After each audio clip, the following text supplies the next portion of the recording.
여러분, 나라 살림이 위기라. 그래서 수출도 적자가 되고 나라 살림인 재정도 적자가 된다. 이 말이 사실일까요? 사실일 확률이 굉장히 높아지고 있습니다. 여러분, 이거 한번 보세요. 8월까지 나라 살림 적자 규모입니다. 적자 규모. 예, 이게 적자예요. 마이너스입니다. 86조 8천억 원입니다. 86조 8천억 원. 진짜 어마어마하죠.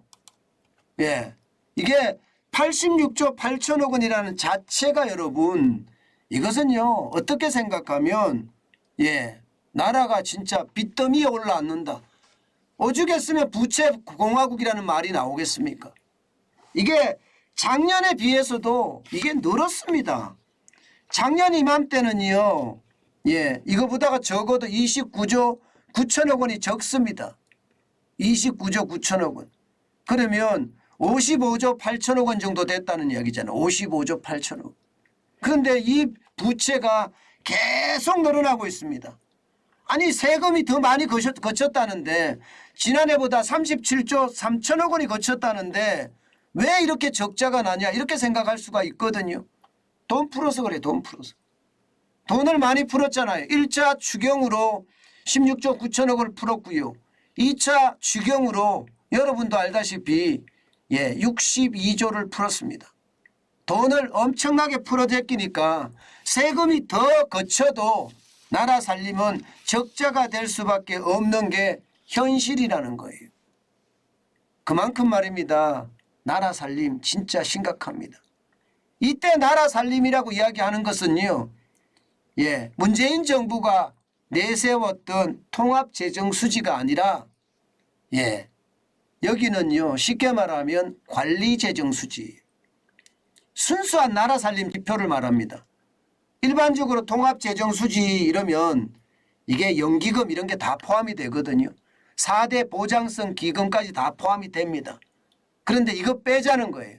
이거 빼고 실질적인 정부의 재정 상태를 보여주는 지표가 관리재정수지인데 지금 관리재정수지가 86조 8천억 원의 적자가 났다는 거예요. 통합재정수지도 적자입니다. 통합재정수지도. 4대 기금을 다 포함한다고 하더라도 말입니다. 통합재정수지도 이게 흑자가 날 수가 없는 거예요. 현재까지는 말입니다. 7월 누계로 56조 3천억 원의 적자입니다. 옛날에 제가 말씀을 드렸죠. 문재인 정부 때 예, 홍남기 경제부총리가 어쩌면 나라 부채를 적게 보이려고 통합재정수지를 예, 이게 표준지표로 삼았었던 거 기억나시죠? 예, 이게 사실 여러분 국제기준을 닮아간다고 그 당시도 이야기하면서 예, 통합재정수지를 써야 된다 이렇게 이야기하거든요. 그런데 웃긴 거는요, 유럽은 연금이 적립식이 아닙니다. 대한민국이나 일본 같은 나라는 연금을 적립식으로 계속 쌓아가잖아요. 그죠?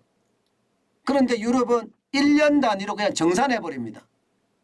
정산해버립니다. 그렇기 때문에 연금이 이렇게 많이 쌓이지를 않아요. 거기하고 유럽하고 우리나라하고 비교한다는 것은 비교 자체가 되지 않습니다. 그런데도 불구하고 글로벌 스탠다드, 뭐 국제 표준이라는 이름을 가지고 예, 끄집어냈을 때 아, 진짜 웃음이 나왔어요. 웃음이.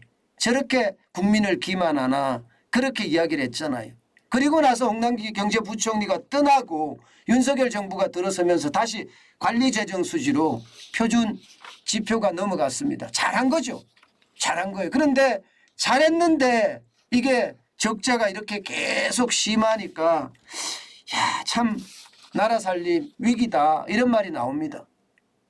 여기에 말입니다. 여기에 나라 살림이라는 것 중에 우리가 이야기할 수 있는 게 수출이 그 다음으로 취급을 받거든요. 이게 수출이 흑자가 쭉쭉쭉쭉 나면 관리재정수지가 적자가 나더라도 예, 민간에서 예, 이게 경제가 활성화돼서 세금을 더 많이 내면 줄일 수가 있습니다. 그런데 수출마저 이게 나빠지고 있어요. 여러분 이거 한번 보세요. 수출이 적자 행진 계속하고 있잖아요. 9월까지 무역 적자가 271억 6,900만 달러까지 올라갔습니다. 8월에는요 무려 94억 7,400만 달러예요. 그러니 이게 무역수지 적자가 장난 아니죠. 지금 보시는 것처럼 작년 12월부터 그냥 줄줄이 적자예요. 2월 3월 흑자가 났다고 하지만 이 흑자는 여러분 만들어진 흑자, 다시 말해서 조작된 흑자고요. 실질적으로는 다 적자입니다. 자, 이렇게 나갔을 때 여러분, 이렇게 나갔을 때 경상수지는 괜찮을까요? 경상수지. 실제로 말입니다. 여러분 보시는 것처럼 지난 4월에 경상수지 적자가 난 적이 있습니다. 8천만 달러가 적자가 났어요. 경상수지라고 이야기하면요. 일반적으로 이게 무역수지, 여기에 좀 더 나아가서 해외 공장에서 판매하는 거 상품 수지까지 다 포함합니다. 상품 수지 이러면 국내에서 해외로 수출하는 거, 해외 공장에서 해외로 수출하는 거 다 포함해요. 상품 수지나 서비스 수지나 혹은 이자나 배당 수지, 자본 이득 수지 다 포함한 거. 쉽게 말하면 우리나라가 벌어들이는 총액이라고 이야기하는 게 경상수지라고 이야기하면 됩니다. 그런데 8월에는 8천만 달러, 4월에는 8천만 달러 적자였거든요. 이게 8월에도 적자가 될 가능성 높다는 거예요. 이미 한국은행은요 8월에 적자가 된다 이렇게 이야기했습니다. 근데 그 규모가 얼마나 될지 모르지만 그 규모가 크면 클수록 와우 진짜 충격이 될 수가 있습니다. 이게 외국과의 거래에 있어서 우리가 적자가 난다는 것은 달러가 그만큼 적게 들어온다는 것이니까 충격이 될 수밖에 없지요. 게다가 여러분 보세요.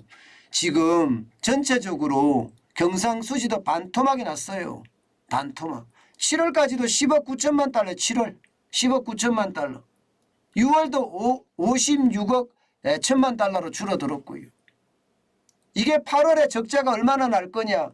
지금 8월에 무역수지가 94억 7,400만 달러 적자가 났으니까 경상수지도 적자가 난다는 게 일반적이거든요. 그렇게 되면 여러분 결국 나라 살림의 어떤 지표라고 이야기할 수 있는 재정수지도 적자. 이미 재정수지는 적자가 되고 있죠.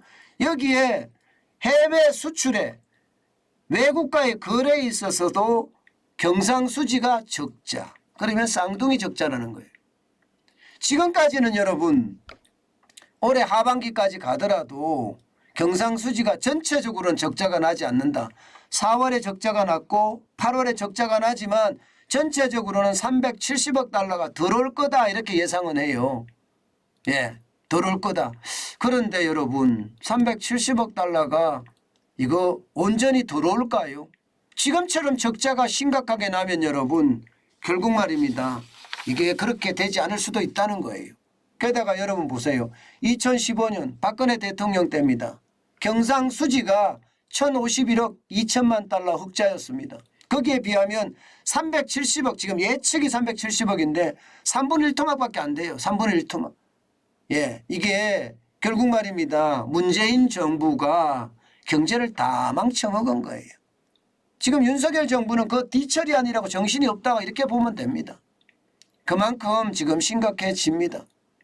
쌍둥이 적자까지 됐을 때 재정수지가 적자가 되고 경상수지가 적자가 되면 여러분 나라 살림은 어떻게 될까요? 이제 점점 위기로 빠져들어갑니다. 점점 위기로 빠져들어갑니다. 그나마 윤석열 정부는 어떻게 하든 긴축을 해서 나라 살림을 줄여서 국가 신인도를 더 올리겠다는 생각을 가지고 있지만 워낙 문재인 정부 당시에 법으로 무조건 살포하는 게 많습니다. 이게 고정비라고 하나요? 국가 예산에도 고정비라는 게 있잖아요. 고정비가 워낙 많기 때문에 여러분 이게 쉽지 않다는 이야기예요. 쉽지 않다는 이야기.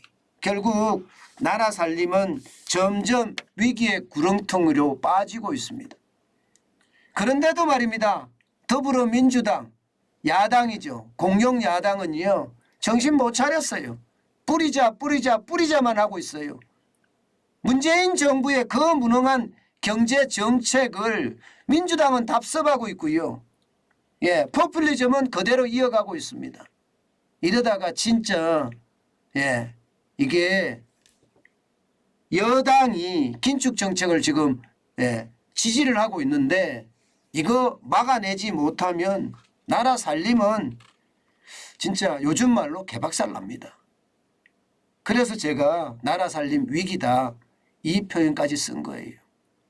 참 지금 굉장히 나쁩니다. 그 어느 때보다도 말입니다. 제가 여러분 위기다 위기다 한 것이 전부 다 현실화돼 가고 있죠.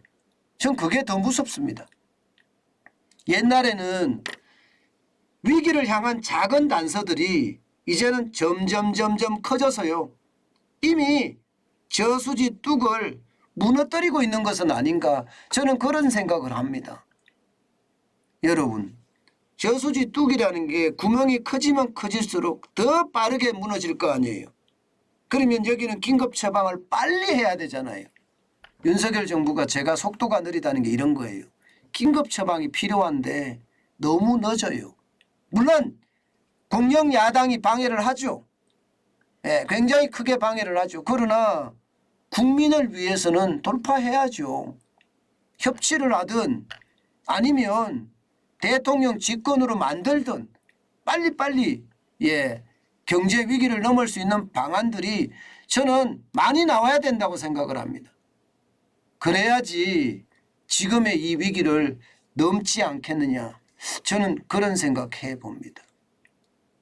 나라 살림이 위기라는 것 위기라 말만 하지 말고 행동으로 보여라. 이게 지금까지 제가 한 이야기입니다. 그리고 앞으로도 그렇게 할 생각이고요.